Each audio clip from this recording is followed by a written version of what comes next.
नमस्कार दोस्तों, आइए देखते हैं कि मार्केट कल कैसे कामकाज कर सकती है। लेकिन उससे पहले disclaimer, video educational learning purpose के लिए है। मेरी तरफ से कोई बाय सेल का रिकमेंडेशन नहीं है। कुछ भी खरीदने बेचने से पहले आपको अपने फाइनेंशियल एडवाइज़र की मदद ले लेनी चाहिए, क्योंकि आपको होने वाले प्रॉफिट लॉस के लिए मैं या मेरा चैनल किसी भी तरह से जिम्मेवार नहीं है। दोस्तों, एनालिसिस शुरू करने से पहले आज थोड़ा सा आपको एक इम्पॉर्टेंट बात बता देता हूँ। एक स्टॉक है रिलायंस इंडस्ट्रीज, आप सभी जानते होंगे। अब जैसे जैसे ऊपर आ रहा है तो लोग एग्रेसिव इसको शॉर्ट कर रहे हैं, ये सोच के कि शायद इसकी अपसाइड जो है वो पूरी हो गई है। लेकिन यहाँ पे आपको थोड़ा सा रुकना चाहिए, संभलना चाहिए। आपको एक इम्पॉर्टेंट जो एनालिसिस मैंने किया है उस बेसिस पे आपको थोड़ा सा मैं बता दूं। एक लेवल है, आपको वॉच करना चाहिए 2325। इस लेवल के ऊपर अगर रिलायंस इंडस्ट्रीज ट्रेड करना शुरू निकल हो जाए तो आपको क्या करना चाहिए, इस स्टॉक को शॉर्ट नहीं करना चाहिए।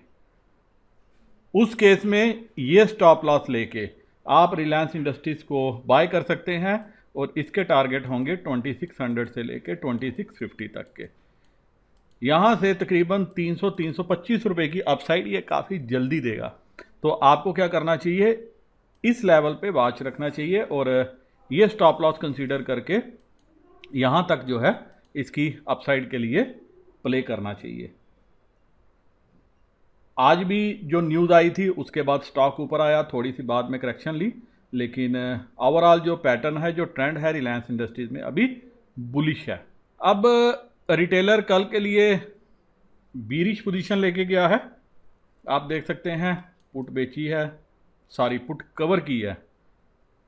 इसको आप कवर भी बोल सकते हैं क्योंकि इनके पास 2,05,000 पुट थी, लेकिन आज दिन भर में इसकी एक्टिविटी पुट में ही रही। आप ये देख सकते हैं कि ये आल्दो एक्टिविटी काफ़ी बड़ी नहीं है, लेकिन इसका शॉर्ट साइड ही आज दिल था। और एफआईआई बुलिश पोजीशन लेके गया, प्रॉस बुलिश पोजीशन लेके गए हैं, और डीआईआई जो है इतनी एक्टिविटी इनकी तरफ से नहीं रही। अब रिटेलर 8,405 कंट्रैक्ट इनके पास इंडेक्स लॉन्ग हो गए हैं। डीआईआई 40,230 कंट्रैक्ट इसने शॉर्ट किए हैं और 200 आज 20 कंट्रैक्ट एफआईआई ने बढ़ाए हैं और इनके पास अब 51,220 कंट्रैक्ट हो गए हैं। और प्रॉस ने 19,395 कंट्रैक्ट शॉर्ट कर दिए हैं। अब ये किस बेसिस पे शॉर्ट किए हैं, क्या सोच के शॉर्ट किए हैं, ये लग रहा है कि शायद इसने इसलिए शॉर्ट किए हैं कि ये बुलिश व्यू अभी मान के चल रहा है मार्केट में। आज भी देखिए ट्यूसडे सेकेंड सेशन है और आज ट्यूसडे को नॉर्मली हमारे जो प्रॉस हैं ये कोई ना किसी डायरेक्शन में कोई ना कोई मेजर पोजीशन जरूर बनाते थे, लेकिन इनकी पोजीशन आज भी जो है वो नाम मात्र ही है। 19,000 कंट्रैक्ट प्रॉस ने राइट किए हैं कॉल में और 33,000 पुट में।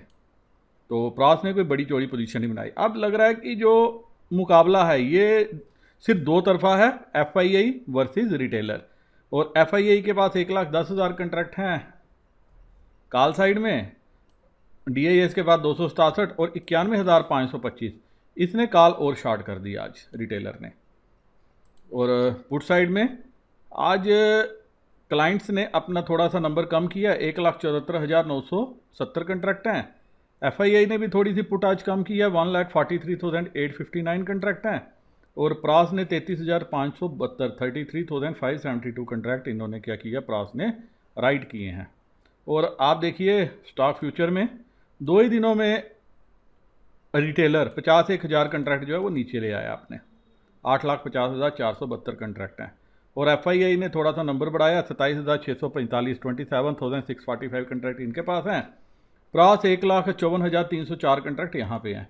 और मुझे जो लग रहा है ये जो नंबर कम हुआ है ये अदानी में ही जो M2M लॉस हुआ होगा रिटेलर्स का, ये शायद यहाँ से इनको जो है मार पड़ी है, तभी आप ये देख रहे हो कि नंबर जो है वो कम होता जा रहा है। और आज भी जो है अदानी के स्टॉक ने काफ़ी ऊपर नीचे जर्नी अपनी की। अब दोस्तों चलते हैं बाकी पैरामीटर्स के ऊपर और देखने की कोशिश करते हैं कि कल मार्केट की दिशा दशा क्या रह सकती है।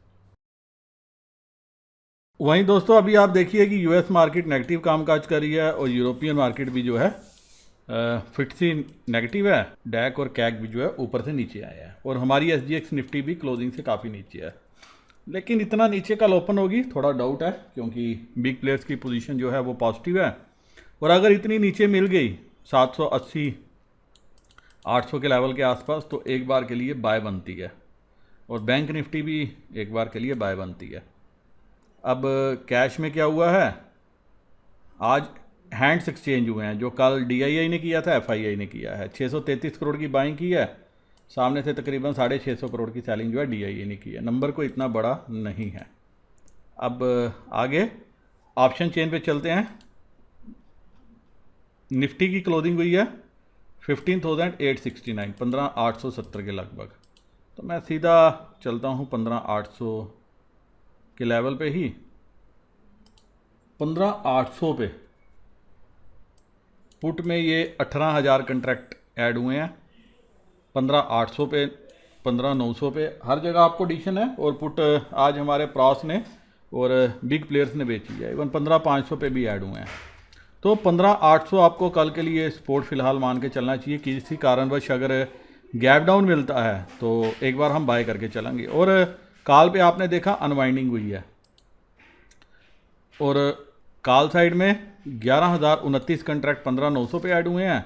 और 11,592 11,592 कंट्रैक्ट जो हैं वो 16,000 पे ऐड हुए हैं। और क्लियर कट जो कॉल हमारे कौन लेके गए हैं, आज कॉल लेके गए हैं, बुलिश व्यू लेके गए हैं हमारे FII और साथ में प्रॉस। हालांकि FII ने कंट्रैक्ट कम ही है, लेकिन बुलिश व्यू लिया है और सप्लाई की है हमारे रिटेलर्स ने। तो 15,920 अगर गैप अप मिलती है, 15,920-30 के ऊपर सस्टेन करने की कोशिश करती है, तो ये कहीं ना कहीं 16,000 के साइकोलॉजिकल लेवल को, इसको अब इसने टच करना ही करना है। इससे पहले ये नहीं मुड़ेगी। और तो इसको टच करने की कोशिश जरूर करेगी। और फिर शायद यहाँ से एक फॉल जो है आप मार्केट में देखो, जो स्टीप फॉल होगा, जो काफ़ी 200-250 पॉइंट का फॉल हो सकता है। मैं अभी कुछ नहीं बोल रहा, लेकिन जो समझ में आता है, जो इंपॉर्टेंट लेवल्स होते हैं, जब मार्केट वहाँ पे जाती है तो वहाँ से एक बार के लिए बड़े प्लेस क्या करते हैं, मुनाफा बांधने की कोशिश करते हैं। और बड़ों के साथ कई बार छोटे भी जो हैं वो फ़ौरन पोजीशन बांधने की कोशिश करते हैं। तो यहाँ से आपको एक फॉल शायद देखने को मिल सकता है। तो जो कल की रेंज है वो 15,800, 750-800 से लेके 15,950, 16,000, कुछ ये रेंज रह सकती है। गैप अप होगा तो वहाँ पे हम वेट एंड वॉच की पॉलिसी अपनाएंगे, एग्रेसिव पुट नहीं खरीदेंगे। और अगर गैप डाउन मिलता है तो मैं तो फ़ौरन कॉल में बैठूंगा, एक क्विक मूव के लिए, क्विक प्रॉफिट के लिए, प्रॉफिटेबल ट्रेड के लिए। तो आपको भी यही रणनीति जो है विचार करना चाहिए कि इस रणनीति पे आप कल काम करो। अब बैंक निफ्टी ने क्या किया है, बैंक निफ्टी की क्लोजिंग हुई है 35,247 के लेवल पे, 35,250। दोस्तों लाइव मार्केट में जैसे जैसे अपडेट दिया मार्केट ने वैसा ही किया। जो भी थोड़ा बहुत समझ में आता है वो एक्टिविटी में ज़रूर कोशिश करता हूँ कि ताकि अपने दोस्तों को अपडेट कर सकूँ और उनका लॉस होने से बच जाए। वैसे मेरे दोस्त ने लाइव मार्केट में पूछा भी था कि सर 35,100 की पुट ली है, मैं क्या करूं। वो मेरे जो YouTube चैनल है उसके पेड मेंबर भी हैं। तो मैंने कहा था कि या तो स्टॉप लॉस लगो, लेकिन मुझे लग रहा है मार्केट अभी तेज़ है। तो वहाँ से मार्केट ने जंप लिया। फिर मैंने उनको कहा मैं पुट देख रहा हूँ 35,500 तक मार्केट जाए तो मैं वहाँ पे पुट जो है ऐड करने की कोशिश करूँगा। लेकिन ये 425 से ही पलट गई, फिर 200 आई, फिर उसके बाद ऊपर आई, फिर नीचे आई और अल्टीमेटली क्लोजिंग जो है ऊपर ही हुई। तो कल के लिए आप ये देखिए, ये जो पुट है, ये पुट निफ्टी से ज़्यादा आप देखिए एक्शन जो है वो आपको बैंक निफ्टी में नज़र आएगा। और ये पुट प्रॉस और हमारे FII सप्लाई करके गए हैं और लेके रिटेलर गया है। तो इसीलिए 35,200 पे ही आपको जो है पहली सपोर्ट है, फॉलोड बाय 35,000। और रेजिस्टेंस कहाँ पे है, देखा जाए तो रेजिस्टेंस आपकी इसी लेवल पे थी 35,200 के लेवल पे, लेकिन मार्केट की क्लोजिंग इसके ऊपर हुई है। और ये कॉल हमारे रिटेलर बेच के गए हैं 35,300। देखिए कैसे इन द मनी भी काम करके गए हैं, 35,400, 500 ये कॉल वही बेच के गए हैं। और अगर मार्केट की ओपनिंग पॉजिटिव होती है तो ये ट्रैप होते हुए नज़र आएंगे। और अगर नेगेटिव ओपनिंग हुई किस कारणवश, तो यहाँ पे भी आपको सेम स्ट्रेटजी अपना के चलनी चाहिए, बाय ऑन डिप्स की। तो अगर डिप मिल गया तो वो सोने पे सुहागा होगा। वैसे मुझे नहीं लग रहा अभी SGX जो मर्जी दिखाए, सुबह आते आते इसका नशा जो है ये उतर जाएगा और ये शायद फ्लैट ही ओपनिंग हो, कहीं गैप अप ही ना करवा दें, क्योंकि बड़े प्लेयर्स के पास दोनों पोजीशंस हैं। तो कल के लिए आपको जो रेंज मान के चलनी चाहिए 34,900 से लेके 35,000, 34,900 से लेके 35,800, ये एक रेंज है। क्योंकि अगर 35,500 एक बार कटता है, आप वैसे तो देखोगे यहाँ पे एडिशन हो जाएगा खुलते ही, लेकिन अगर ये कटता है, यहाँ पे भी सेम साइकोलॉजिकल लेवल है, यहीं से मार्केट ने 2-3 बार फॉल दिया है और एक बार ये 35,900 आरबीआई की पॉलिसी वाले दिन ये 35,900 के लगभग 950 के ऊपर भी जाने में कामयाब हुई।